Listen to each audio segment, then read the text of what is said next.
Hi, I'm Mark Roberts. Probably of all the things that I've done at the Young Preachers Workshop through the years, the thing that I get asked the most about is this business of scheduling your preaching. Why do I do that? How do you do that? What's the advantages of doing that? So Shane asked me to talk a little bit about that with you, and I'm glad to do that. I've written more extensively on it. There's a book called Letters to Young Preachers. I wrote a chapter about planning your preaching and scheduling it. You can get that book and read more. But I'll just give you a couple of basic ideas that'll get you started in that direction, maybe help you out a little bit. First, let's talk about the why. Why do you do that? Why do you want to schedule out your preaching, plan your preaching? I do that on a quarterly basis. Well, to start with, preaching is just way too important to do on a haphazard basis where we're just kind of throwing stuff together because, Sunday's coming. When we don't plan our preaching, we're not going to be able to preach the whole counsel of God, as Paul told the Ephesian elders he had done in Acts chapter 20. Instead, we're going to preach on what's interesting to us or what we just happen to read or maybe what's currently in the news. Wow. Letting the news drive the pulpit. That's a disaster. Can't be doing that. We need to be thinking about what does the congregation need? What provides a balanced diet here? How much first principle preaching is needed? How much preaching about Jesus? Is there preaching on marriage? Is there preaching to young people? What is needed here? That's what needs to be pushing the pulpit, not what do I think I can put together on a Friday afternoons because, like I said, Sunday is coming. And I would say this as well. If you'll plan your preaching, that will end the need for you to be creative every week. One of the reasons why we get dry and difficult is because on Friday afternoon, we're not feeling very creative. We don't have any great ideas.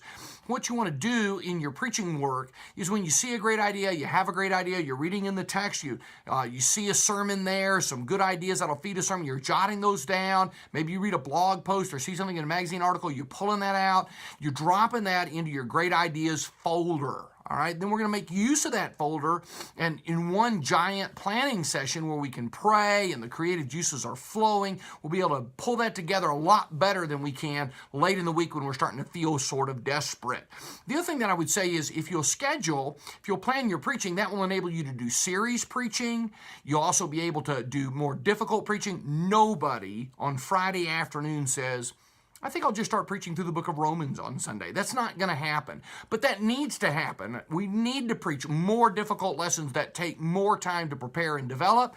And when you see that on your schedule, you see that on your calendar, you know, hey, I need to get started on this sermon. I'm not preaching that sermon for 4 weeks, but I need to start doing some of the legwork on that now, do some of the basic reading to get started for that because that's a big sermon that needs a lot of work. You can do that when you schedule. And I have said a couple of times here about sweating it on Friday night. Well, that's what the calendar prevents. It stops the Saturday night sweats, where we're kind of like that cook and standing in front of a full pantry but I don't know what to make for dinner.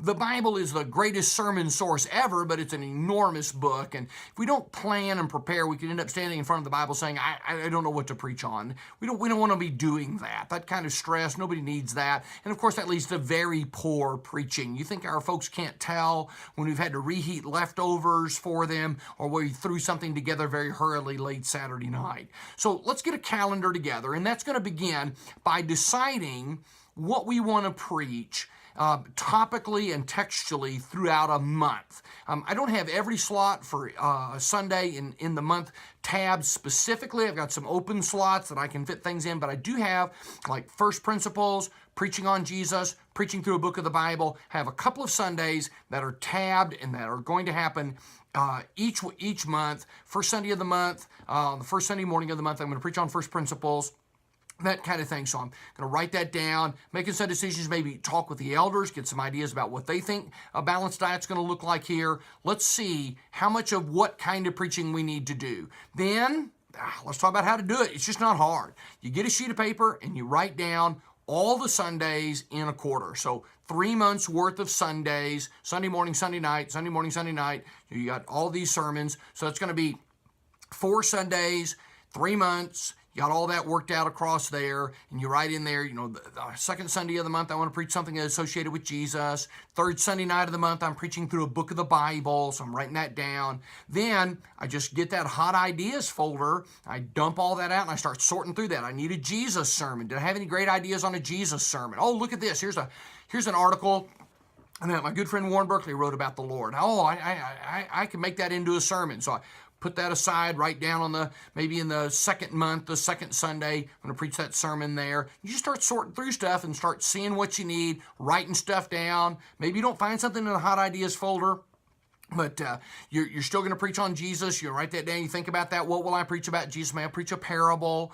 First principles. I don't have anything on first principles here, but okay, so I'll preach on baptism that Sunday. Just begin to feed that and fill in all the blanks. So when you're done, every Sunday, Sunday morning, Sunday night is accounted for and spoken for. You have something written down. You've already decided this is what I'm going to preach in that particular slot. Hopefully you have some backup materials in your hot ideas folder that's going to help you with that and put all that together. So you've got it all mapped out. What happens next? Well, when you get ready to write the sermon, you come into the office on Monday morning. The first thing you do is you consult the calendar and you look, oh, okay, this is what I've already decided I'm going to preach on. Oh, this is First Principles Week. Oh, look, here's that article that kind of gave me some ideas and made the sparks go a little bit. Oh, this is a really, really great approach to this subject. This is what I'm going to preach on. So your material is already there. You will be surprised how often, once you've mapped out a quarter's worth of preaching, as the quarter moves along, you'll see something, you'll hear something.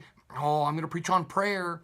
Second Sunday of the third month, I've got a sermon coming up on prayer. That would be a great illustration. So you're cutting that out, you're dropping that in there. By the time you get to your sermon and you're ready to do your sermon writing, you'll just be amazed. There's all kinds of stuff waiting for you that just gets those creative juices flowing, and you write a great sermon, really do the work necessary. Or if you're preaching through a book of the Bible, for example, it's a more difficult sermon, you see that on your calendar on Monday morning and you start pushing some stuff aside. I'm going to need a lot of time to do this exegesis, work through this so I can really treat the text well. Your preaching's going to get better when it's planned. Now, the thing that somebody asked me about, I always get asked about all of this. Someone says, oh my, something happens, and here you've got this rigid calendar, something like 9/11, and oh, you're just glued to this rigid calendar. I'd never want to be like that. Seriously, first of all, 9/11 events don't happen very often. That's kind of a once-in-a-lifetime sort of thing. If you're avoiding calendaring your preaching because you're thinking some kind of dramatic event is going to occur, that's probably not going to happen. The other thing I would say is the calendar is my creation.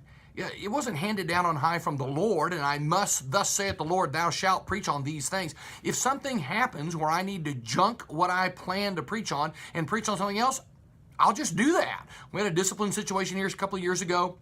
The elders needed to move and to move quickly. On Wednesday, they told me we're going to have to withdraw from one of our members. They wanted me to preach on withdrawing fellowship. Difficult sermon. It's a hard sermon to preach. And then they're going to withdraw from this fella.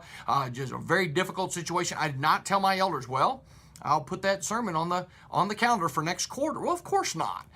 Changed what I needed to change and brought that lesson so that we could take care of that situation. Happy ending that story, I guess I should say. That individual was restored, and we're thankful for that. But if you need to make changes, you make changes. And sometimes you had a great idea for a sermon, and you thought this is going to be great, and you get out the material and the stuff, you're looking at it, and then when it gets all done, this is not going to make a sermon. This just isn't going to gel. It's just not going to work. And that's okay too, but 99% of the time, you're going to be able to do something with what you put together right there. And it's going to give you a huge head start on the week. You're not going to be nervous all week long, hunting around trying to figure out what you're going to preach. In fact, I like to work ahead a week. So I'm actually working on next week's sermons, and the sermon for this Sunday's they're already in the drawer. They're already done. Did those last week. So you can get ahead in your work, and then funerals or trips to the hospital and Bible studies, you're not nervous. You're not thinking all the time, oh, I need to go. I need to get all my sermons. You've got plans. You're working your plan. You're planning your work. And as a result of that, your preaching just gets better. I was thinking about this video the other day. I'm going to be gone in a meeting in a couple of weeks. One of our members came up and said, hey, the elders asked me to preach in your absence. Are you going to preach on such and such in between now and then?